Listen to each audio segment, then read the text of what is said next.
What's up, guys? We are back with vlog number 3, and I gotta say, it was stressful and gloomy, but a magical bomb pot saved the day, so stick around for that. Hit that like, hit that sub, it means so much to me and for the channel. Anyway, let's get into it. This is a local home game. The stakes are 1-3, but it obviously plays like a 2-5, and we buy in for $500.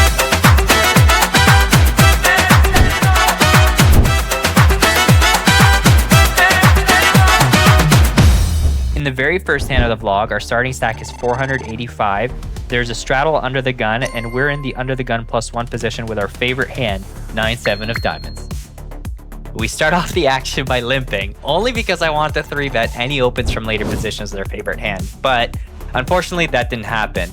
We do get 2 more limps, and the under the gun straddler checks, so we all get to see a free flop. The flop comes 10-8 jack with 2 diamonds. We flop the second nuts with a straight flush draw. I'd say that's a pretty good start. It just sucks the pot's so tiny, but I really only have myself to blame for that. It checks to us, and we start the action by betting 15 into a $25 pot. Everyone folds except for the small blind, who calls. We're heads up in position, and the turn comes the 3 of diamonds, improving our hand to a flush. We only lose to bigger flushes here, so when the small blind checks over to me, I do a half pot sized bet of 25 into 55, and the small blind calls. I'm thinking at best he's got like 2 pair here, or maybe 1 pair with a high diamond card to continue. But anyway, the river is the 4 of hearts, which means absolutely nothing. So when the small blind checks to me, I do a pot size bet of 100 into 105. I'm mainly targeting 2 pair holdings here, but the reason I sized up to make it look fluffy and kind of entice a loose call, but it doesn't really matter because the small blind actually ends up folding, which is okay. We get to scoop a $105 pot to start it up. Before this hand, we lost $90 after getting good odds to call 5 ways with king jack off and folded on the flop. So we're actually starting this hand with 425 in our stack in the cutoff with ace-9 of diamonds. There's an under the gun open to 10 and a min raise from the +1 position, and it folds to me. This seems weak to me because the open was small and the min raise was not a strong move after playing with one player and knowing the other. So I 4-bet to 60 thinking that my hand is best and to just try to take this down pre-flop. The plan almost worked until the min raiser calls and we go heads up in position to a flop of queen deuce 7 with 2 spades and 1 diamond. It's a terrible flop, but really good for my range. He checks it over to me, and I bet 60 again into 130 because we should have all the queens, kings, and aces here. And he calls. Not good, but he could be chasing a spade draw. The turn brings in the 10 of diamonds, giving us a flush draw. So when he checks it over to me, I look at the pot, which is about 250, and then down at my stack, which is about 300. And I think I can't bet half pot or less here, because then if we miss on the river, we won't have enough behind to push the opponent off their 1 pair hands that they could have. So I decide to overbet jam for maximum pressure against 1 pair hands and to fold out any spade draws. The opponent looks really uncomfortable, but he does end up calling, and that puts us in trouble. We go 1 time to the river, and I'm praying for a diamond, and it comes the 7 of hearts. We tell him he's good, and he shows king queen off for top pair. Crazy. It hurts, and we load up again for another 500. With a fresh reload, we're in the big blind, and there's a button straddle to 6. It limps around, and the cutoff squeezes to 50. It seems suspicious, so when it folds to me and we look down at pocket 3s, I decide to just call because the cutoff only has about 130 behind. But when I do that, the under the gun player decides to jam after limping for about 180. And it folds to the cutoff player who just calls, leaving only $8 behind. And I mean, at this point, I might as well just call, so I do. The flop comes 10-8-7 rainbow. I check and the cutoff checks. The turn is a 3. We drill a set, so I just jam for the opponent's remaining $8 and he calls. I turn over my hand thinking we're good against both these guys. And then the river is a queen. The cutoff then turns over jack 9 for a flop straight. We get scooped. What the hell is going on? The under the gun player had ace king. So we lose, putting us in a total $688 in the hole. This next hand has got to be the worst hand I've ever played. We're on the button straddle and look down at king queen off. There's a middle position open to 20. This is a loosey-goosey any two will do player. We call in position and everyone folds. We're heads up to a flop of ace 5 deuce. He checks, I check. The turn is another deuce of clubs, bringing in a club draw. I think this means nothing. He bets 30. So I call because after he checked the flop, I think it's unlikely he has an ace. So in my head, king high is good a lot of the time here, but what do I know? With 100 in the middle, the river comes the 7 of hearts, breaking all flush draws and straight draws. So unless he has a 7, I think we're good here a lot of the time. But then he bombs the pot for 125. And for the reasons I just mentioned, I think we're beating a lot of this guy's hands, and it seems like he's trying to get me off with this bet.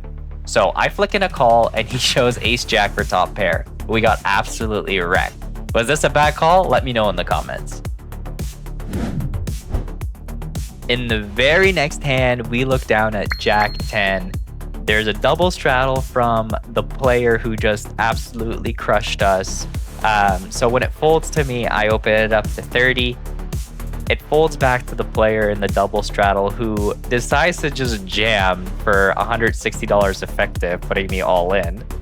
And when it's back on me, I think that he's just doing this lightly.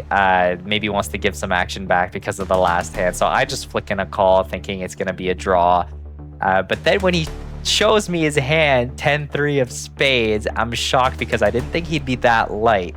But anyway, we're off to a run out and I'm praying, dealer, please don't put a 3 out there. Run out comes clean, we get the double up, and we are kind of back to life. Not really, but it's a start. Let's go. In the next hand, we have 280 in our stack. We're in the small blind and we look down at king 7 of diamonds. There's an open from the under the gun player for 20. Just to note, this guy only opens whenever he's got a primo hand pre-flop. There's 5 calls after him before it gets to us, and we decide to just call because, you know what, we're getting a good price to call, which is king 7 of diamonds. I would normally 3-bet, but like I said, the guy that's opening is super tight, so I don't want to get 4-bet here. Anyway, the flop comes king 7 deuce with 3 clubs. This is the best we could have asked for. There is 140 in the middle. I'm happy to get it in. So went under the gun, continues for 45. There's a call from middle position, so I really only have one move at this point. With 260 behind and 230 in the middle, I jam my stack into the middle. The under the gun player tanks and then eventually calls. Middle position folds, and we're off to a turn, which is the ace. Not really good for us. And the river, the 5 of hearts.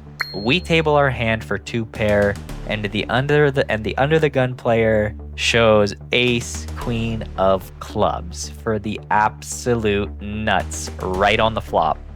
We were never good. We get scooped again. That puts us down in the hole for $1,000, and we got one more in the tank, so we rebuy for $500.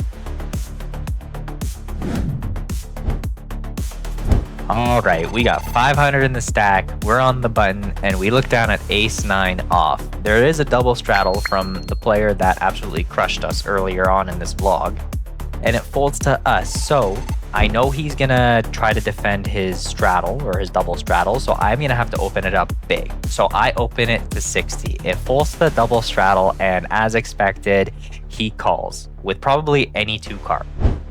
So we're heads up and we're off to a flop of 8-7 deuce rainbow. He checks, and honestly, this isn't that great for my range, so I check it back. The turn is a 9, which gives us top pair, and he leads for 45. After playing with this player, I don't think he'd be doing this with a straight or a strong hand like 2 pair. I think he's just leading out knowing that it's not good for our range. So we did turn top pair, so we do end up calling, and with 210 in the middle, we're off to a river, which comes a king. Now this card is amazing for our range, so The pot is about 200 and he checks it over to us. So we're gonna bomb it for 175 after he checks it. We got caught bluffing earlier, and I'm pretty sure a pair of 9s here are good. So this is kind of a value bet, but again, it's big because he did catch us bluffing before, and we do want him to call. He does end up tank folding though, and we do end up scooping this pot of 210 bucks. Before even getting a chance to collect our chips, we play 2 hands back to back after. In one hand, we flop a set and we do not get any action on the flop. And the next hand, we call a 3-bet in position with ace-8 of spades and completely whiff the board. So after all that, our stack is at $570 and we're going into a PLO double board bomb pot where everyone puts in $5 and we all get to see 2 boards for free. We look down at queen 10 10 4 and the first board comes 10 king 3 and the second board queen 10 8. We flop a set on both boards. This is the best we could have asked for when we're down piles. So we're early position, we act first. We're going to pot it for $45 and we do get 1 call in middle position. With 135 in the middle, we are heads up and we're going to 2 turns, which comes 5 up top and ace on the bottom. We should still be good on the top board unless for some reason early position has a set of kings, in which case just take all my money. I don't care anymore. But on the bottom board, it's not looking so good because the obvious draw does get there, which is king jack for a straight, but we're not gonna be scared. We can still boat up on the bottom and that would save us. So I pot it for 135 and we do get called again. So off to a river we go. With $405 in the middle, the first river comes out a queen, which is not good because obvious straights get there. But then an ace on the bottom, so we do end up boating on the bottom, and you know what, we've got to be good on at least one of these boards, so let's try and push him off. I jam for 380 bucks. Our opponent doesn't look too happy, but he doesn't end up flicking in a call. We table our hand thinking it's probably just a chop as usual with these bomb pots, but then our opponent mucks his hand. So we're gonna scoop this pot. It's $1,155. That's so sick. We're only down 360. We can definitely get back up there, maybe even make some cash. Let's go. Okay, now that we're back on track, in this next hand we have 1150 in our stack. We're in the +1 position and we look down at king queen off. There's an under the gun straddle, so we open it up to 25 and we get 3 callers. The flop comes king jack 10 with 2 hearts. We got top pair with an open-ended straight draw, and we don't want to see another heart come out, so we're gonna c-bet here for 25. We get 1 caller, and then the small blind pops it up to 80. Like I said, we're open-ended and we have top pair, so I think it warrants a call, so that's what we do. We call, and the person that called in between folds. The turn is the ace of hearts, giving us Broadway, but it also brings in the front door flush, which we were afraid of.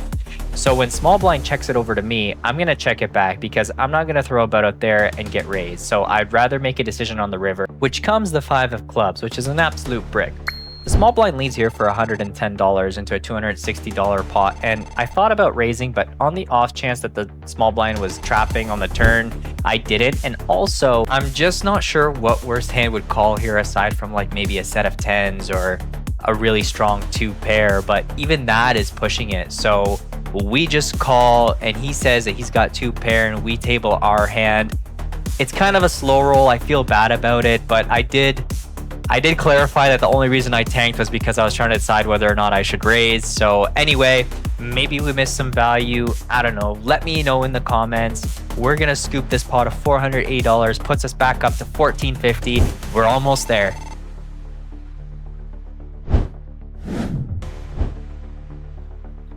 So we bleed a little and we torch $100 by calling a 3-bet with a suited ace and whiffing the flop. So this last hand, we're starting with just over $1,200. We're in the hijack and we look down at ace-9 off. There's a button straddle and a bunch of limps, so we're going to open this up to 20. The button called. And everyone else folds, so we're going heads up to a flop of ace-9 king, 2 clubs. That's awesome. We smashed 2 pair, and so we're gonna continue here for 20, and the button calls. With 85 in the middle, the turn is the 6 of spades. I need to extract value from weaker hands and also charge any club draws. So I actually size up here and go 50 into 85. And the button calls again. So this tells me that he either has a club draw or a strong hand that he's willing to continue with. Just keep in mind also, this is the player that doesn't really put any money in the middle unless he's got a really strong hand. So I'm thinking that, you know, he might also have 2 pair, which is best case scenario for us because that means we can extract some serious value on the river. With 185 in the middle, we go to a river which comes clean, the 4 of hearts. We dodge the club draw, and I thought about checking to allow him to bluff, but he's got a lot more hands here than flush draws, and I don't want to risk him checking this back. If he had a hand that he wanted to go to the river with on the turn, then he's probably got a hand he wants to take the showdown. For that reason, I barrel a 3rd time for $130, and the button goes in the tank. He might actually think that I'm the one that was on the flush draw, which would be really good for me.